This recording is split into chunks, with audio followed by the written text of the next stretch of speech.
இந்திய கம்யூனிஸ்ட் கட்சியினுடைய மாநில செயலாளர் முத்தரசன் அவர்களே, இந்திய யூனியன் முஸ்லிம் லீக் கட்சியினுடைய அகில இந்திய தலைவர் பேராசிரியர் ஐயா காதர் மொஹிதீன் அவர்களே, விடுதலை சிறுத்தையினுடைய கட்சியின் தலைவர் என்னுடைய மதிப்பிற்குரிய சகோதரர் தொல் திருமாவளவன் அவர்களே, மனிதநேய மக்கள் கட்சியினுடைய தலைவர் பேராசிரியர் ஜவஹர்லால் அவர்களே, கொங்கு நாடு மக்கள் தேசிய கட்சியினுடைய பொதுச் செயலாளர் ஈஸ்வரன் அவர்களே, மற்றும் இந்த மேடையில் வீற்றிருக்கக்கூடிய ஜனநாயக முற்போக்கு கூட்டணியில் இடம்பெற்றிருக்கக்கூடிய தோழமை கட்சிகளை சார்ந்திருக்கக்கூடிய தலைவர் பெருமக்களே, பெரியோர்களே, தாய்மார்களே, பல்வேறு பகுதிகளிலிருந்து வருகை தந்திருக்கக்கூடிய மாவட்ட கழகத்தினுடைய செயலாளர்களே, சட்டமன்ற நாடாளுமன்ற முன்னாள் இந்நாள் உறுப்பினர்களே, உங்களிடத்தில் ஆதரவு கேட்டு இங்கே நின்று கொண்டிருக்கக்கூடிய நம்முடைய மதச்சார்பற்ற முற்போக்கு கூட்டணியுடைய வேட்பாளர்களே, பெரியோர்களே, தாய்மார்களே, இளைய சமுதாயத்தினுடைய எண்ணரும் இனிய நண்பர்களே, என்னுடைய உயிரோடு கலந்திருக்கக்கூடிய தலைவர் கலைஞர் அவர்களின் உயிரினும் உயிரான அன்பு உடன்பிறப்புகளே, உங்கள் அனைவருக்கும் என்னுடைய அன்பான வணக்கம். வருகிற ஏப்ரல் 6ஆம் தேதி நடைபெறவிருக்கக்கூடிய சட்டமன்ற பொதுத் தேர்தலில் மதச்சார்பற்ற முற்போக்கு கூட்டணியின் சார்பில் நிறுத்தப்பட்டிருக்கக்கூடிய என்னுடைய வேட்பாளர்களை ஆதரித்து நடந்து கொண்டிருக்கக்கூடிய இந்த தேர்தல் பிரச்சார பொதுக்கூட்டத்தில் நானும் பங்கேற்பதில் மிகுந்த மகிழ்ச்சி அடைகிறேன். சேலம் வடக்கு சட்டமன்ற தொகுதியில்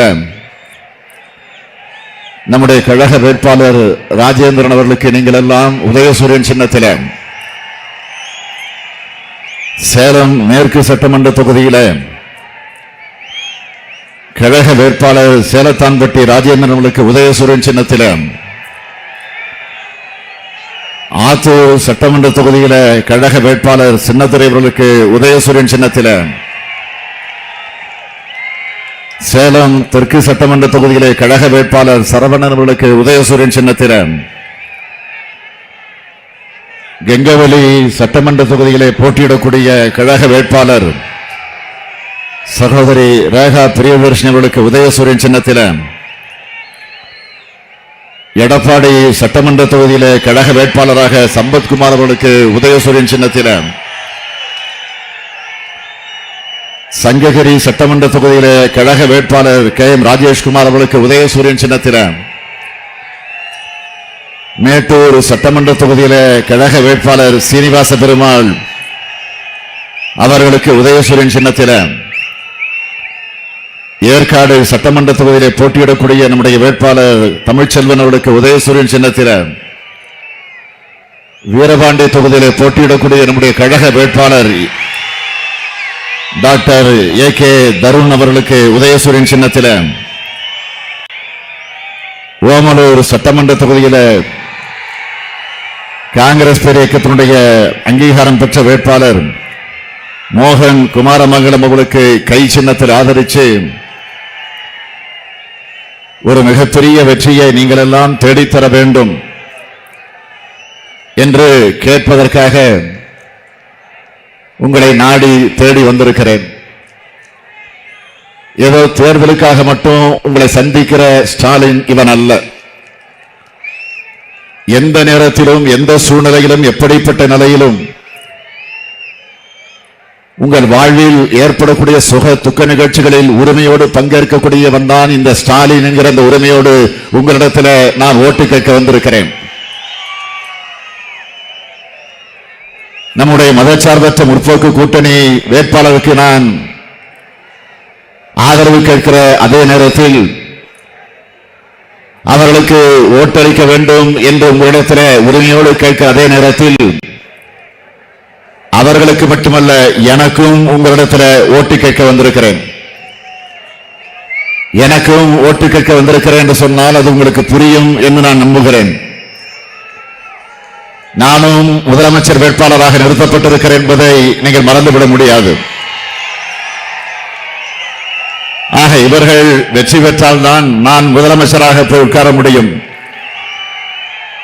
ஆகவே இவர்களை நீங்கள் வெற்றி பெற வைக்க வேண்டும். வெற்றி பெற வைப்பீர்களா? வெற்றி பெற வைப்பீங்களா? நிச்சயமா? உறுதியா? ஆக உங்கள் உறுதியை, உங்கள் நம்பிக்கையை பார்க்க நேரத்தில் 10 ஆண்டு காலமாக தமிழ்நாடு இன்றைக்கு பாதாளத்திற்கு போயிருக்கிறது. அதிமுக ஆட்சியில ஒரு 50 ஆண்டு காலம் இந்த தமிழகம் பின்னோக்கி போயிருக்கிறது. அம்மையார் ஜெயலலிதா அவர்கள் மறைவுக்கு பின்னால் பழனிசாமி அவர்கள் தலைமையில் நடைபெற்றுக் கொண்டிருக்கக்கூடிய அதிமுக ஆட்சி மத்தியில் இருக்கக்கூடிய பிஜேபி ஆட்சிக்கு, மோடிக்கு, அமித்ஷாவுக்கு அடிபணிந்து இருக்கக்கூடிய ஒரு ஆட்சியாக பழனிசாமியுடைய ஆட்சி, அதிமுகவின் ஆட்சி நடைபெற்றுக் கொண்டிருக்கிறது. நீட்டை கொண்டு வந்து உள்ள நுழைச்சிட்டாங்க. புதிய கல்விக் கொள்கையை கொண்டு வந்து கல்வியை பாழாக்கி இருக்காங்க. தமிழ் மொழியா நம்முடைய தாய்மொழிக்கு ஆபத்து ஏற்படுத்தக்கூடிய வகையில் இந்தியை திணித்துக் கொண்டிருக்கிறார்கள். மாநில உரிமைகள் எல்லாம் இன்றைக்கு பறிக்கப்பட்டிருக்கிறது என்பதை நாம் வேதனையோடு எண்ணி பார்க்க வேண்டிய கட்டாயத்துக்கு வந்திருக்கிறோம். ஆகவே தமிழகத்தில் நடக்க இருக்கக்கூடிய தேர்தல் என்பது ஏதோ ஆட்சி மாற்றத்திற்காக மட்டுமல்ல, நாங்கள் எல்லாம் வெற்றி பெற்று பொறுப்பிடத்தை உட்கார வேண்டும் என்பதற்காக மட்டுமல்ல, ஆட்சி மாற்றத்திற்காக நடக்கிற தேர்தல் என்று மட்டும் நீங்கள் கருதிடக்கூடாது. இந்த தமிழகத்தை காப்பாற்றுவதற்காக, நம்முடைய சுயமரியாதையை காப்பாற்றுவதற்காக, நாம் இழந்திருக்கக்கூடிய உரிமையை நிலைநாட்டுவதற்காக 10 ஆண்டு காலத்தில் நம்முடைய உரிமைகள் அனைத்தும் பறிபோயிருக்கிறது. அந்த உரிமையை மீட்பதற்காக நடக்கிற தேர்தல் என்பதை நீங்கள் தயவு கூர்ந்து உணர்ந்தாக வேண்டும். பழனிசாமியாக இருந்தாலும் பன்னீர்செல்வமாக இருந்தாலும் அவங்க நோக்கம்லாம் மக்களை பற்றி கவலை இல்லை. பணம் தான், ஊழல் தான், கரப்ஷன் தான், கமிஷன் தான், கலெக்ஷன் தான் இந்த ஆட்சியில் தொடர்ந்து நடந்து கொண்டிருக்கிறது. காவேரி உரிமையை தர முடியாத மத்திய அரசு, அந்த உரிமையை தட்டி கேட்க முடியாத தமிழ்நாட்டில் இருக்கக்கூடிய மாநில அரசு, இதனால பாதி தமிழகம் பாழ்பட்டு போயிருக்கு. ஹைட்ரோ கார்பன், மீத்தேன், நியூட்ரேனா, கூடங்குளம் போன்ற அணு உலைகள், சேலம் 8 வழிச்சாலை, இவையெல்லாம் மத்திய அரசு தமிழகத்தின் மீது நடத்தக்கூடிய ரசாயன தாக்குதலாக அமைந்திருக்கிறது. இவை ஒரு பக்கம் இருக்க, இந்தி திணிப்ப, சமஸ்கிருத திணிப்ப, நீட் தேர்வை கொண்டு வந்து மத்திய அரசு பணிகளில் தமிழில் பேசக்கூடாது, தமிழக பணிகள் வடமாநிலத்தில் கொண்டு வந்து நுழைப்பது. ஆக இது ஒரு கலாச்சார தாக்குதல், ரசாயன தாக்குதலையும் கலாச்சார தாக்குதலையும் இன்றைக்கு மத்திய அரசு நம் மீது நடத்தி கொண்டிருக்கிறது. ஆக இந்த ரசாயன தாக்குதலையும் கலாச்சார தாக்குதலையும் எதிர்க்கக்கூடிய ஆற்றல் நம்முடைய திராவிட முன்னேற்ற கழகத்திற்கு உண்டு என்பதை நான் இங்கு அழுத்தம் திருத்தமாக குறிப்பிட விரும்புகிறேன். அதிமுகவில் முடியவே முடியாது என்பதை கடந்த 5 வருஷமா நாம தொடர்ந்து பார்த்துக்கிட்டு இருக்கிறோம். தமிழகத்தில் பாஜக வேறொன்று முடியல. அதனால் அதிமுகவை மிரட்டி அச்சுறுத்தி அவங்க நிழல்ல பயணம் செய்கிற முயற்சியில் ஈடுபட்டிருக்கிறாங்க. ஜெயலலிதாவுடைய மரணத்திற்கு பிறகு நடந்திருக்கக்கூடிய எல்லா விஷயமும் பாஜகவுடைய சதிவேலை என்பதை அடிக்கடி டெல்லியிலிருந்து பிஜேபியுடைய தலைவர்கள் வந்து போகக்கூடிய இந்த காட்சியை பார்க்கிற போது நமக்கு மிக தெளிவாக தெரிகிறது. பன்னீர் அவர்கள் முதலமைச்சரானதும் அவருடைய பினாமி வீடுகள்ல ரயில் நடந்துச்சு, தலைமைச் செயலகத்தில் ரயில் நடந்துருச்சு, டிஜிபி வீட்டில் ரயில் நடந்துச்சு. பழனிசாமி இப்ப என்ன சொல்லிட்டு இருக்காருன்னா, இந்த தேர்தல் பிரச்சாரத்தில் என்ன சொல்றாருன்னா, மத்திய அரசோடு இணக்கமாக இருக்கிறோம், அந்த இணக்கமான உறவு வச்சிருக்கிற காரணத்தினால தேவையான நிதியை மாநில அரசு பெற்றிருக்கிறது என்று ஒரு அவாண்டமான பொய்ய முதலமைச்சராக இருக்கக்கூடிய பழனிசாமி அவர்கள் வடிகட்டில ஜம்மு காலத்தில் வடிகட்டிய பொய்யாக அவர் கூறிக்கொண்டிருக்கிறார். நான் ஒரே ஒரு கேள்வி கேட்கிறேன். வர்தா புயல் நடந்தது. அந்த வர்தா புயல் ஏற்பட்டப்போ மத்திய அரசிடம் தமிழக அரசு கேட்ட நிதி 22,573 கோடி ரூபாய். ஆனால் வந்தது எவ்வளவு தெரியுமா? 266 கோடி ரூபாய். ஒகி புயல் வந்த நேரத்தில் மாநில அரசு மத்திய அரசிடம் கேட்ட நிதி 9,302 கோடி ரூபாய். வந்தது எவ்வளவு தெரியுமா? 133 கோடி தான். கஜா புயல் ஏற்பட்டப்போ மத்திய அரசிடம் மாநில அரசு கேட்ட நிதி 17,899 கோடி ரூபாய். ஆனால் அவர்கள் கொடுத்தது வெறும் 1,145 கோடி ரூபாய். அதே போல நிவர் புயல் நிவாரணம் கிடைச்சதா? புரவி புயல் நிவாரணம் கிடைச்சதா? ஜிஎஸ்டி மூலம் மாநிலத்திற்கு வர வேண்டிய தொகை வந்துச்சா? 15வது நிதிக்குழுவின் முறை நீக்கப்பட்டுச்சா? கொரோனா காலத்தில் வர வேண்டிய நிதியாவது வந்துச்சா? எதுவும் இல்லை.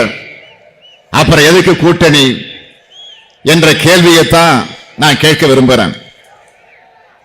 நான் ரெண்டு பிரச்சனை மட்டும், ஒரு வேண்டுகோளை மட்டும் எடுத்து வைத்து விடைபெற விரும்புகிற நேரம் ஆயிடுச்சு. இங்கே நம்முடைய இளம் தலைவர் ராகுல் அவர்கள் வந்திருக்கிறார்கள். அவரிடத்தில் ஒரு அன்பான வேண்டுகோள், அன்பான வேண்டுகோள் அல்ல, உரிமையான வேண்டுகோள். அவர் சில நேரங்களில் தொலைபேசியில் பேசுகிறப்போ அவரிடத்துல சார் சார் என்று சில நேரத்தில் போட்டு பேசுவேன். அப்ப உடனே அவர் மறுப்பார். இனிமே என்ன சார்னு கூப்பிடக்கூடாது, பிரதர்னு கூப்பிடணும், ஒரு சகோதரராக நினைச்சுக்கணும் அப்படின்னு அடிக்கடி சொல்வார். எனவே சகோதரர் ராகுல் அவர்களே, உங்களுக்கு ஒரு உரிமை கலந்த ஒரு அன்பான வேண்டுகோள். இன்றைக்கு இந்தியா ஒரு மதவாத பாசிச கும்பலிடம் மாட்டிக்கொண்டு மூச்சு திணறிக் கொண்டிருக்கிறது. எனவே இந்த இந்தியாவை காக்க வேண்டிய பெரும் கடமை உங்களுக்கு இருக்கு. தயவு செய்து நீங்க சிந்திச்சு பார்க்கணும். தமிழ்நாட்டை பொறுத்த வரைக்கும் அது நாடாளுமன்ற தேர்தலாக இருந்தாலும் சரி, அல்லது இப்போ நடைபெறவிருக்கக்கூடிய சட்டமன்ற பொது தேர்தலாக இருந்தாலும் சரி, மதச்சார்பற்ற கூட்டணி ஒன்று சேர்ந்திருக்கு. அப்படி சேர்ந்த காரணத்தால் தான் நாடாளுமன்றத்தில் ஒரு எம்பி கூட தமிழ்நாட்டில் பிஜேபி ஜெயிக்க முடியல என்பதை நீங்கள் மறந்துவிடக் கூடாது.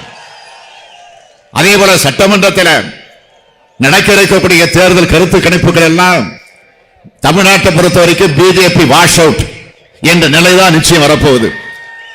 நான் இன்னொரு கணக்கையும் சொல்றேன். ஏற்கனவே நடந்து முடிந்த நாடாளுமன்ற தேர்தலில் பாஜக வெற்றி பெற்று மத்தியில் ஆட்சியில் இருக்கலாம், ஆட்சியில் இருக்கலாம் என்று சொல்ற அதே நேரத்தில் ஒரு கணக்கு சொல்றேன். அவர்கள் பெற்ற வாக்கு சதவிகிதம் எவ்வளவு தெரியுமா? 37% தான். 37% வாக்குகளை பெற்று பிஜேபி இன்னைக்கு ஆட்சியில் இருக்குன்னா 63% மக்கள் அந்த பிஜேபி எதிர்த்து பிரிச்சு போட்டுட்டாங்க, பல்வேறு கட்சிகளுக்கு பிரிச்சு போட்டுட்டாங்க. ஆக இந்திய அளவில் தமிழ்நாட்டில் அமைஞ்ச கூட்டணி போல இந்திய அளவில் அமையல. அதனால சகோதரர் ராகுல் அவர்களே, உங்கள் அன்போடு கேட்கிறேன், நீங்கள் பொறுப்பை ஏற்றுக்கொள்ளுங்கள். உடனடியாக மத்தியில இந்திய அளவில் ஒரு கூட்டணி அமைவதற்கு பொறுப்பேற்றுக் கொண்டு அந்த பணிகளை நீங்கள் இறங்கிட வேண்டும் என்று நான் உங்களை எல்லாம் உங்கள் அனைவரின் சார்பில் ராகுல் அவர்களை விரும்பி வேண்டி கேட்டுக்கொள்ள கடமைப்பட்டிருக்கிறேன். அடுத்து நிறைவான ஒரு வேண்டுகோள். நம்முடைய தலைவர் இன்றைக்கு இல்ல. கலைஞர் இல்லைன்னு சொன்னா கூட அவருடைய உணர்வுகள், அவருடைய உணர்ச்சிகள், அவருடைய செயல்பாடுகள் அத்தனை உள்ளத்தில் இருக்கு. அவரை நினைச்சுக்கிட்டு தான் நாம் தேர்தல் பணியில் இன்றைக்கு இறங்கி நம்முடைய கடமையை நிறைவேற்றிக் கொண்டிருக்கிறோம். அவர் மறைந்த நேரத்தில் அவருடைய உடலை அவர் விரும்பிய பேரறிஞர் அண்ணாவுடைய நினைவிடத்திற்கு பக்கத்தில் அவர் அடக்கம் செய்ய வேண்டும் என்று அனைவரும் விரும்பினோம். நான் மட்டும் இல்ல, அனைவரும் விரும்பினோம். ஆனால் தமிழ்நாட்டில் நடந்து கொண்டிருக்கக்கூடிய பழனிசாமி தலைமையில் இருக்கக்கூடிய அதிமுக ஆட்சி அதற்கு அனுமதி கொடுத்துச்சா? தயவு செய்து நீங்க சிந்திச்சு பார்க்கணும். அது மட்டும் இல்ல, பிரதமராக இருக்கக்கூடிய மோடி பலமுறை எனக்கு தொலைபேசியில் தொடர்பு கொண்டார், ஆறுதல் சொன்னார். மத்தியில் இருக்கக்கூடிய சில அமைச்சர்கள் தொடர்பு கொண்டாங்க, அமித்ஷா அவர்கள் தொடர்பு கொண்டார்கள், நிர்மலா சீதாராமன் அவர்கள் தொடர்பு கொண்டார்கள். என்ன வேணும், என்ன வேணும், ஏதாவது எங்களால் காரியமாக்கணுமா என்று கேட்டார்கள். நான் சொன்ன ஒரே ஒரு கோரிக்கை தான், மாநில அரசிடம் முதலமைச்சரிடத்தில் ஒரு கடிதம் கொடுத்திருக்கிறோம். தலைவர் கலைஞருடைய உடலை அண்ணாவுக்கு பக்கத்தில் அடக்கம் செய்ய விரும்புகிறோம். அதுதான் அவருடைய கடைசி ஆசை. சாதாரண தலைவர் அல்ல அவர். 5 முறை தமிழ்நாட்டுடைய முதலமைச்சராக இருந்திருக்கிறார். நம்முடைய தமிழர்களுக்கு தலைவராக விலகிக் கொண்டிருக்கக்கூடியவர். ஒட்டுமொத்த உலக அளவில் இருக்கக்கூடிய தமிழர்களுக்கெல்லாம் தலைவராக இருக்கக்கூடியவர் கலைஞர். இந்த நாட்டிற்கு ஜனாதிபதிகள் அடையாளம் காட்டிய தலைவர், பிரதமர்களை உருவாக்கிய தலைவர். அப்படிப்பட்ட தலைவருக்கு இடம் வேண்டும் என்று கேட்கிறோம். ஆனால் மறுக்கப்படுகிறது. எனவே நீங்கள் துணை இருக்கணும்னு கேட்டப்போ பார்க்கிறோம் பார்க்கிறோம் பார்க்கிறோம் சொல்லிட்டு இருந்தாங்களே தவிர ஒரு இம்மி அளவு கூட மத்திய அரசும் அது பற்றி கவலைப்படல, பிரதமரும் அதை பற்றி சிந்திச்சு பார்க்கல. ஆகவே நம்முடைய தலைவர் கலைஞர்களுக்கு அண்ணாவுக்கு பக்கத்தில் ஒரு 6 அடி இடம் கொடுக்க மறுத்த கயவர்கள் இன்றைக்கு தமிழ்நாட்டில் இருக்கிறார்கள். ஆக தமிழ் தலைவருக்கு இடம் கொடுக்க மறுத்தவர்கள் தமிழ்நாட்டில் இனி இடம் கொடுக்கலாமா என்ற அந்த கேள்வியை தான் உங்களிடத்தில் எடுத்து வைத்து வாய்ப்புக்கு நன்றி சொல்லி விடைபெறுகிறேன். நன்றி, வணக்கம்.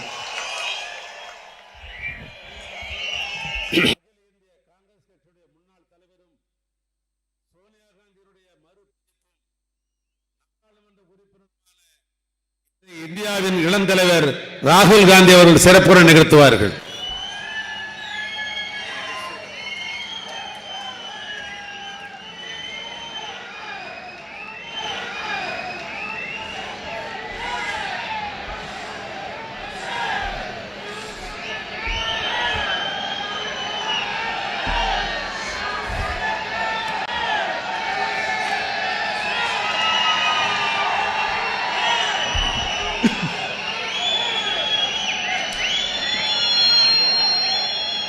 Thiru M.K. Stalin ji, Dinesh Gundu Rao ji, K.S. Alagiri ji, Viramani ji, Vaiko ji, Tirumalavan ji, Muthurasan ji, Balkrishna ji, Kadir Mohiddin ji, Jawaharullah ji, Ishwaran ji, all leaders of the Secular Democratic Alliance and our party workers, friends from the press, I'd like to welcome all of you here today. கழக தலைவர் தளபதி ஸ்டாலின் அவர்களே, திரு தினேஷ் குண்டுராவ் அவர்களே, திரு K.S. அழகிரி அவர்களே, ஆசிரியர் வீரமணி அவர்களே, திரு வைகோ அவர்களே, திரு முத்தரசன் அவர்களே, திரு பாலகிருஷ்ணன் அவர்களே, தொல் திருமாவளவன் அவர்களே, இங்கே திரளாக குழுமியுள்ள தோழர்களே, பத்திரிகையாளர்களே, உங்கள் அனைவரையும் நான் அன்புடன் வரவேற்கிறேன். It is a pleasure and an honor for me to be speaking here. உங்களிடம் இங்கே இந்த இடத்திலே இருப்பதிலே நான் மிகுந்த மகிழ்ச்சி அடைகிறேன். As I said in my speech in the morning, this is no longer a fight between political parties. நான் காலையிலே ஒரு நிகழ்ச்சியிலே சொன்னதை போல இது இரண்டு கட்சிகளுக்கு இடையேயான போர் அல்ல. We've seen many elections in Tamil Nadu. Those were all fights between political parties. This one is not a fight between political நாம் parties. தமிழகத்தில் பல தேர்தல்களை சந்தித்திருக்கிறோம். எல்லா தேர்தல்களுமே இரண்டு அரசியல் கட்சிகளுக்கு இடையேயான போராக இருந்திருக்கும். ஆனால் இந்த தேர்தல் என்பது இரண்டு அரசியல் கட்சிகளுக்கு இடையான போர் அல்ல. We are witnessing a full scale attack on the Tamil language, Tamil culture, Tamil history. நாம் தமிழ் கலாச்சாரம், தமிழ் மொழி, தமிழ் வரலாற்றின் மீது ஒரு முழுமையான தாக்குதலை சந்தித்துக் கொண்டிருக்கிறோம். And I say in every single speech, if we are to say that Tamil Nadu is India, then we have to say in the same breath, India is Tamil Nadu. நாம் தமிழ்நாடு இந்தியா என்று சொன்னோம் என்றால் அதே நிலைப்பாட்டில் இந்தியாவும் தமிழ்நாடு என்று சொல்லித்தான் ஆக வேண்டும். Meaning, any relationship has to be one which is equal, one of love and respect.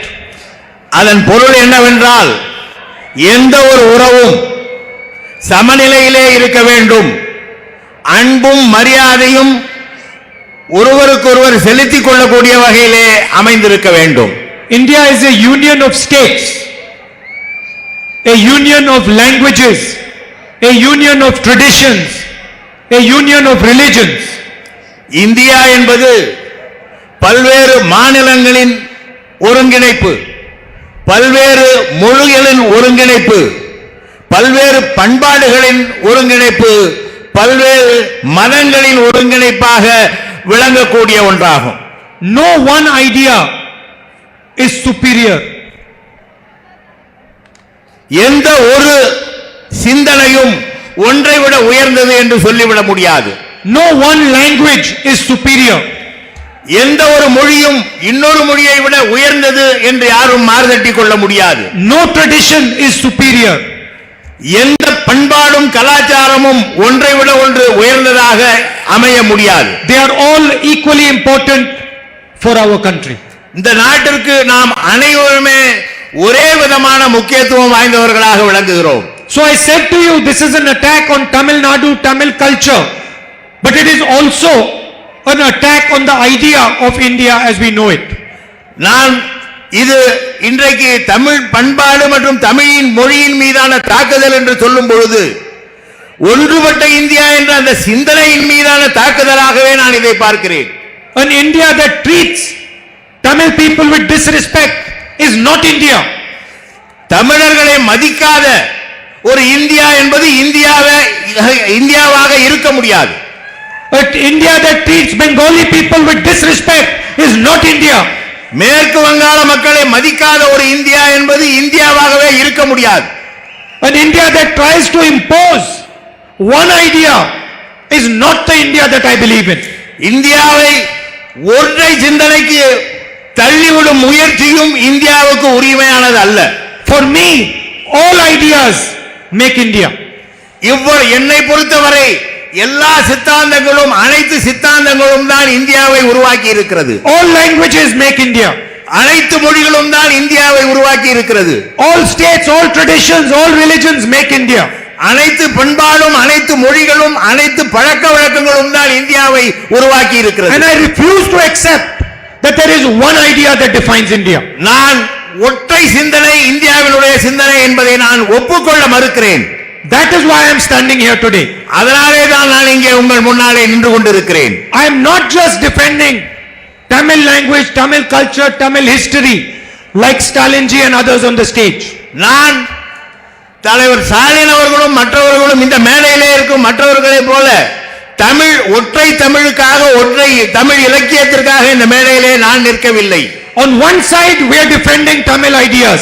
On the other side, we are defending the idea of India. All of us. நான் ஒருபுறம் தமிழ் சிந்தனையை தமிழ் என்கிற அந்த சிந்தனையை ஆதரிக்கும் பொழுது இன்னொரு புறம் இந்தியாவில் உள்ள மற்ற அனைத்து சிந்தனைகளையும் பண்பாட்டுகளையும் மதிக்கிற ஒருவராக இருக்கிறேன். Veeramani ji said something very nice in his speech. Veeramani அவர்கள் ஒன்றை பேசும்பொழுது ஒரு சிறந்த கருத்தை சொன்னார்கள். He spoke about masks. அவர் முகக்கவசம் அணிவதை பற்றி சொன்னார். He said one must wear masks during corona. Corona நேரத்தில் முகக்கவசம் அணிவது முக்கியம் என்பதை எடுத்து சொன்னார்கள். One has to be careful during corona. Corona நேரத்தில் நாம் பாதுகாப்புடன் இருக்க வேண்டும். This is absolutely correct. அவர் மிகச் சரியாக சொன்னார்கள். But I would like to elaborate on the idea in Veeramani's speech about masks. இந்த முகக்கவசம் குறித்து அவர் சொன்ன பேச்சிலிருந்து என்னுடைய கருத்தாக நான் இப்பொழுது உங்களுக்கு தெரிவிக்க போகிறேன். Today we see masks everywhere. இன்றைக்கு நாம் முகக்கவசங்களை எங்கு பார்த்தாலும் பார்க்கிறோம். It is difficult to recognize sometimes what is behind the mask. The mask hides something. இந்த முகக்கவசத்திற்குள் என்ன நிலை இருக்கிறது, என்ன ஓடுகிறது என்பதை நம்மால் புரிந்து கொள்ள இயலாத நிலை ஏற்பட்டிருக்கிறது. You smile at someone, they do not know that you are smiling at them. நாம் ஒருவரை பார்த்து சிரிக்கும் பொழுது நாம் சிரிக்கிறோம் என்பது கூட அவர்களுக்கு தெரியாத நிலை ஏற்படுகிறது. You do not know if they are smiling back at you. அவர்களை பார்த்து மறுபடியும் நாம் சிரிப்பதற்கு முயன்றாலும் அது அவர்களுக்கு தெரிவதில்லை. And this is what you have to understand about the AIDMK. அதிமுகவை பற்றி நீங்கள் தெரிந்து கொள்வதற்கு இதனை நீங்கள் முதலில் தெரிந்து கொள்ள வேண்டும். This is not the old AIDMK. Please do not be confused. இது பழைய அதிமுக என்று யாரும் எண்ணி விடாதீர்கள், நம்பி விடாதீர்கள். This is a AIDMK with a mask on top of it. இப்பொழுது இருக்கிற அதிமுக என்பது முகக்கவசம் அணிந்த ஒரு AIADMK. It looks like the AIDMK. இது அதிமுகவை போல தோற்றத்திலே இருக்கிறது. But if you take off the mask, you will find that it is not the AIDMK behind the mask. It is the RSS BJP behind the mask. அந்த முகக்கவசத்தை கழற்றுகிறீர்கள் என்றால் அது அதிமுக அல்ல, அது RSS BJPயின் கலவையான ஒரு முகம்தான் உங்களுக்கு தெரியும். That old AIDMK is dead. It is gone. It is finished. பழைய அதிமுக என்பது போய்விட்டது, இறந்து விட்டது, முடிந்து விட்டது. It is now a hollow shell which is controlled by the RSS and the BJP. இப்பொழுது இருப்பது RSS BJP ஆல் இயக்கப்படுகிற ஒரு அமைப்பாக இருக்கிறது. And the people of Tamil Nadu have to be careful and have to understand what is behind this mask and why this mask is on. தமிழ்நாட்டு மக்கள் ஒன்றை புரிந்து கொள்ள வேண்டும். இந்த முகமூடிக்கு பின்னாலே என்ன இருக்கிறது என்பதையும் ஏன் இந்த முகமூடி என்பதையும் அவர்கள் புரிந்து கொள்ள வேண்டும். See, no Tamil person wants to bow in front of Narendra Modi. ஒரு தமிழர் கூட நரேந்திர மோடிக்கு முன்னால் தலை குனிந்து நிற்பதற்கு விரும்புவதில்லை. No Tamil person wants to touch Amit Shah's or Mohan Bhagwat's feet. ஒரு தமிழர் கூட அமித்ஷாவையோ அல்லது மோகன் பகவத்தையோ சந்தித்து பேசுவதற்கோ அவர்கள் பேச்சை கேட்பதற்கோ விரும்புவதில்லை. So the question is, why has the current chief minister submitted to the RSS, to Modi, to Shah? என்னுடைய கேள்வி எல்லாம் அந்த நிலையில் ஏன் ஒரு முதலமைச்சர் மோடியும் அமித்ஷா அவர்களுடைய காலடியிலே விழ வேண்டும் என்று கருதுகிறார் என்பதுதான். Because no Tamil person will happily do that.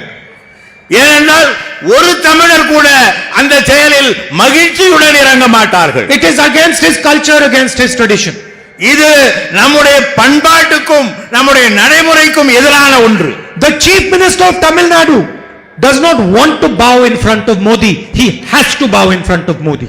தமிழ்நாட்டு முதலமைச்சர் மோடியின் முன்னாலே தலைகுனிந்து நிற்க விரும்ப மாட்டார். அவர் இப்படி ஒரு முதலமைச்சர் இப்பொழுது அதை விரும்புகிறார். And he has to bow in front of Narendra Modi because Narendra Modi controls the ED, controls the CBI, and the chief minister of Tamil Nadu has been corrupt. ஏன் இந்த முதலமைச்சர் மோடியின் முன்னாலே தனி குனிந்து நிற்க விரும்புகிறார் என்றால் மத்திய அரசாங்கம் புலனாய்வுத்துறையை அவர்கள் வசம் வைத்திருக்கிறது, பொருளாதார குற்றவியல் துறையை அவர்கள் வசம் வைத்திருக்கிறது.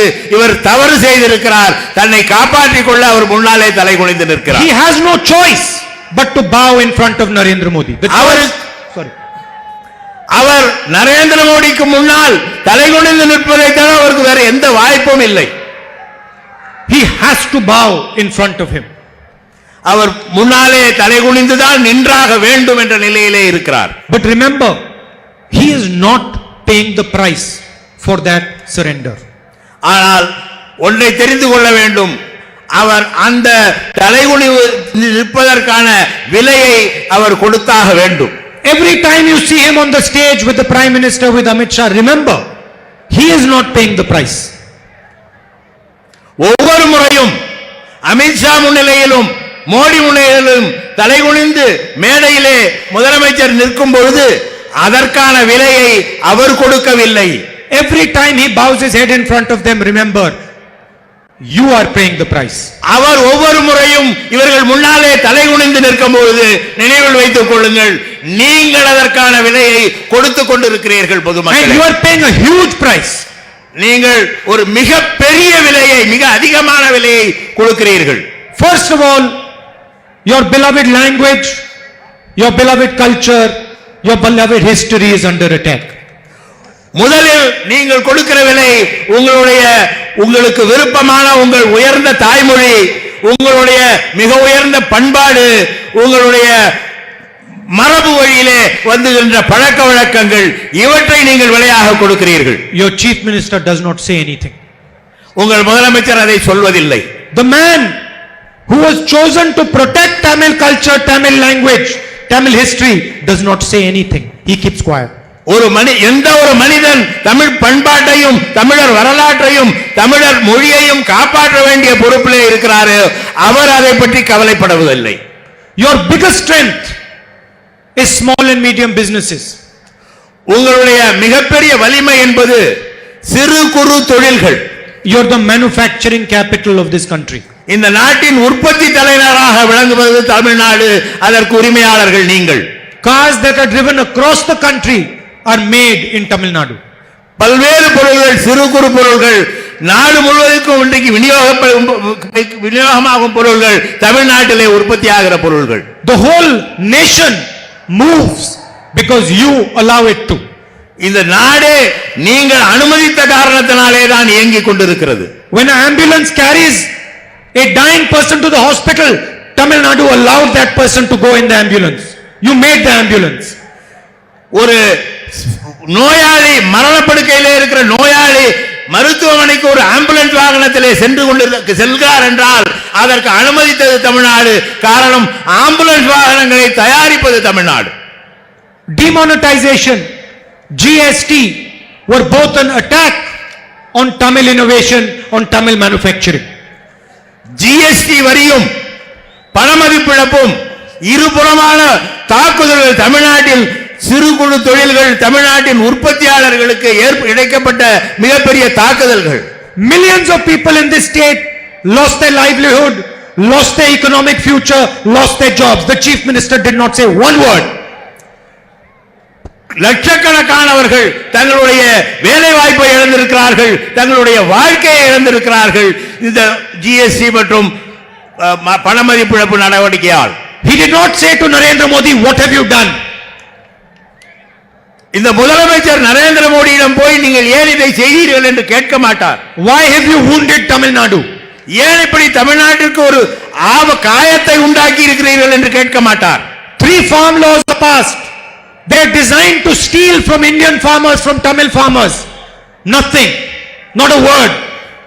3 விவசாய சட்டங்கள், இந்திய விவசாயிகளை வஞ்சிக்கக்கூடிய சட்டங்கள். இந்த சட்டங்களை ஏன் நிறைவேற்றி இருக்கிறீர்கள் என்று கேட்பதற்குரிய துணிச்சல், ஒரு வார்த்தை மத்திய அரசை கேட்பதற்குரிய துணிச்சல் இந்த தமிழ்நாடு அதிமுக அரசுக்கு இல்லை. An education policy that is designed to harm Tamil Nadu, not a word. ஒரு கல்விக் கொள்கை திட்டமிட்டு தமிழர்களின் கல்வி முறையை, தமிழர்களின் வாழ்வியல் முறையை அழிக்கக்கூடிய ஒரு கல்வி முறை இங்கே திணிக்கப்பட்டு வருகிறது. NEET exam, no firm resistance. NEET தேர்வு, தமிழர்களை வஞ்சிக்கக்கூடிய அந்த நீட் தேர்வுக்கு எதிராக ஒரு குரலை கூட இந்த முதலமைச்சர் எழுப்பவில்லை. He is the chief minister, but you can do anything you want to the Tamil people. Doesn't matter. ஒரு முதலமைச்சராக அவர் மத்திய அரசிடம் நீங்கள் எதை வேண்டுமானாலும் சொல்லிக் கொள்ளுங்கள், நான் அதை பற்றி கவலைப்படவில்லை என்று தெரிவித்து வருகிறார். He gives permission to Narendra Modi, Amit Shah to do whatever they want. Blank check. Narendra மோடியும் அமித்ஷா அவர்களும் எதை வேண்டுமானாலும் செய்து கொள்ளலாம் என்கிற அனுமதியை இந்த முதலமைச்சர் வழங்கி இருக்கிறார். They divide the country. They attack people. Not a word. அவர்கள் இந்த நாட்டை பிளவுபடுத்துகிறார்கள், இந்த நாட்டு மக்களை தாக்குகிறார்கள், ஆனால் எதிர்த்து கேட்கிற துணிவு இந்த முதலமைச்சருக்கு இல்லை. Now, I don't pretend to understand the Tamil people. நான் இந்த தமிழ் மொழியை புரிந்து கொள்வதாக நான் என்னை காட்டிக்கொள்ள விரும்பவில்லை. You have a tradition, a history. No one can understand you fully. உங்களுடைய வரலாறும் உங்களுடைய பண்பாடும் உங்களுக்கு நிகராக வேறு எவரும் இருக்க முடியாது என்பதை எனக்கு உணர்த்துகிறது. But I have an experience and I have a little understanding of your sentiments. எனக்குள்ள அந்த அடிப்படை மனநிலையில் உங்களுடைய அந்த எண்ண ஓட்டத்தை புரிந்து கொள்ளக்கூடிய இடத்திலே நான் இருக்கிறேன். So I can tell you one thing for sure. நான் உங்களிடம் உறுதியாக ஒன்றை சொல்ல விரும்புகிறேன். Without any doubt. சந்தேகமே இல்லாமல் I can tell you that you are not going to tolerate this attack on your history, on your tradition, on your language. என்னால் நீங்கள் உங்களுடைய மொழியின் மீது, உங்களுடைய வரலாற்றின் மீது, உங்களுடைய பண்பாட்டின் மீது தொடுக்கப்படும் இந்த போரை அனுமதிக்க மாட்டீர்கள் என்கிற நம்பிக்கை எனக்கு இருக்கிறது. And there is no need for an election. I can tell you with a guarantee, I can write it here and sign it for you, that Stalin is going to be the chief minister of this state. இங்கே ஒரு தேர்தலே தேவையில்லை. நான் உங்களை பார்த்து சொல்கிறேன், இந்த மாநிலத்தின் முதலமைச்சராக ஸ்டாலின் அவர்கள் பொறுப்பேற்க போகிறார் என்பதை தேர்தலை சந்திக்காமலே என்னால் சொல்ல முடியும். The decision already has been made. இது உண்மைதானே? இதுதான் இன்றைய நிலை. Now the election is a process that will ratify, formalize that decision. அந்த முடிவை, நீங்கள் எடுத்துள்ள முடிவை ஒப்புக்கொள்ளுகிற விதமாகத்தான் வரப்போகிற தேர்தல் அமையவிருக்கிறது. But the fight will not stop here. ஆனால் இந்த போர் இத்தோடு முடிந்து போக போவதில்லை. Remember, just because we have stopped the RSS and the BJP from entering Tamil Nadu does not mean they are gone. நாம் RSS ஐயும் பிஜேபியும் தமிழ்நாட்டிற்குள்ளே நுழைய விடாமல் தடுத்து விட்டதனாலேயே அவர்கள் மறுபடியும் நம்மை தாக்க முயற்சி மாட்டார்கள் என்று எண்ணிவிடக் கூடாது. They have unlimited resources, unlimited money. அவர்களிடம் ஏகப்பட்ட பணம், சொல்வதற்கரிய அளவுக்கு பணம், அதே போல அவர்களுடைய சக்தி, அவர்களுக்கு ஆட்கள் இருக்கிறார்கள். They will try again and again. மீண்டும் மீண்டும் இங்கே நுழைவதற்கு முயற்சி செய்வார்கள். And the only way to stop them is first to stop them in Tamil Nadu, then to remove them from Delhi. முதலில் அவர்களை தடுப்பதற்கான ஒரே வழி, முதலில் அவர்கள் தமிழ்நாட்டிற்குள் நுழைவதை தடுத்தாக வேண்டும், பிறகு அவர்களை டெல்லியில் இருந்து அப்புறப்படுத்தி ஆக வேண்டும். Because remember, they are not only damaging Tamil Nadu, they are damaging this whole country. அவர்கள் தங்களுடைய பணியை இந்த தமிழ்நாட்டை மட்டும் மோதல் போக்கை கடைபிடிக்கவில்லை, இந்த நாடு முழுவதும் அதை செய்து வருகிறார்கள். Every single state is feeling what Tamil Nadu is feeling. ஒவ்வொரு மாநிலமும் இந்த பாதிப்பில் அகப்பட்டு கொண்டு தவிக்கிறது. Democracy has been destroyed in this country. Institutions have been wiped out. ஜனநாயகம் அழிக்கப்பட்டு வருகிறது, அமைப்புகள் அழிக்கப்பட்டு வருகின்றன. And the idea is just to help a few friends of the Prime Minister.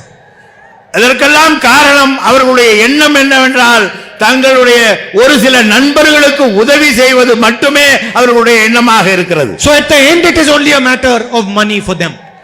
இறுதியிலே இது பணத்திற்கான ஒரு திட்டமாக, வெறும் பணத்தை சார்ந்த ஒரு திட்டமாகவே அமைந்திருக்கிறது. For us it is a matter of our history, of our language, of our culture, of our tradition, and of our great nation. ஆனால் இதெல்லாம் அந்த சிலருக்கு பணம் சேர்வதற்காக நம்முடைய பண்பாட்டை, நம்முடைய மொழியை, நம்முடைய கலாச்சாரத்தை, நம்முடைய பழக்க வழக்கங்களை எல்லாம் விலை கூறும் நிலை ஏற்பட்டிருக்கிறது. And I am convinced that we are going to win both these fights. அவர்கள் அந்த இரண்டு போராட்டங்களிலும் வெல்லுவார்கள் என்ற நம்பிக்கை எனக்கு இல்லை. My experience with Tamil people is very, very simple. தமிழர்களுடன் எனக்குள்ள அந்த உறவு, அவருடைய அனுபவம் என்பது மிக எளிமையான அனுபவம். And it is not just my experience, it is what I have seen with my family. இது என்னுடைய அனுபவம் இல்லை, நான் உங்களை பார்த்து அறிந்து கொண்டது. With my grandmother, with my father. என்னுடைய பாட்டியாருடன், என்னுடைய தந்தையாருடன். If we have given this much love to the people of Tamil Nadu, they have given back this much. நாங்கள் ஒரு சிறிய அளவு தமிழகத்தின் மீது அன்பு செலுத்தினோம் என்றால் தமிழகம் மிக பெரிய அளவிற்கு எங்கள் மீது அன்பு செலுத்தும் என்பதை நாங்கள் கண்டிருக்கிறோம். If you give this much affection, you get double the affection back. நாங்கள் ஒரு சிறு அக்கறையை தமிழ்நாட்டின் மீது செலுத்தினால் மிகப்பெரிய அளவுக்கு எங்கள் மீது தமிழகம் அக்கறை செலுத்தும் என்பதை நாங்கள் If you give உணர்ந்திருக்கிறோம். this much respect, you get this much respect back. குறைந்தபட்ச மரியாதையை தமிழர்கள் மீது நாங்கள் காட்டினால் மிக அதிக அளவு மரியாதையை அவர்கள் எங்களுக்கு திருப்பி காட்டுவார்கள் என்பதை நாங்கள் அனுபவ ரீதியாக So உணர்ந்திருக்கிறோம். I am very clear in my mind. The only relationship I want with Tamil people is one of respect, love and affection. ஆகவே என்னுடைய முடிவு என்னவென்றால் தமிழர்களின் உள்ளத்தில் இடம்பெறுவதற்கு மரியாதையும் பாசமும் அன்பும் மட்டுமே கருவியாக விளங்குகிறது. This is what Narendra Modi and the RSS do not understand. இதைத்தான் நரேந்திர மோடியும் ஆர்எஸ்எஸும் புரிந்து கொள்ளவில்லை. They do not understand that there is no other relationship you can have with the Tamil people. இதை தவிர அன்பு, பாசம் இவற்றை தவிர வேறு எந்த உறவு முறையும் தமிழர்களை அணுகக்கூடிய உறவு முறையாக இருப்பதில்லை என்பதை அவர்கள் உணர்ந்து கொள்ளவில்லை. The only relationship possible is one of respect, love and affection. இது ஒரே வழி, மரியாதை, பாசம், அன்பு என்பதுதான். And it is their arrogance that does not allow them to understand this. அவர்களுடைய அந்த கோபம், ஆத்திரம் அவர்களை இந்த அணுகுமுறையை தடுக்கிறது. But they will be forced to understand after this election. இந்த தேர்தலுக்கு பிறகு இதை நாம் அவர்களுக்கு புரிய வைப்போம். I would like to thank all of you and the senior leaders on the stage for coming here. உங்கள் அனைவர் இங்கே உங்களுக்கும் இந்த மேடையிலே இருக்கிற அனைவருக்கும் நான் ஒரு கருத்தை சொல்ல விரும்புகிறேன். You've come from far away, and so I would like to thank you for the journey that you have made. உங்களுக்கு நான் இங்கே எல்லாம் நான் வெளியுதரையிலிருந்து இங்கு வந்தாலும் என் மீது அன்பு செலுத்தி இங்கே வருகை தந்ததற்கு என்னுடைய நன்றியை தெரிவித்துக் கொள்கிறேன். Thank you, Nandri. நன்றி, வணக்கம்.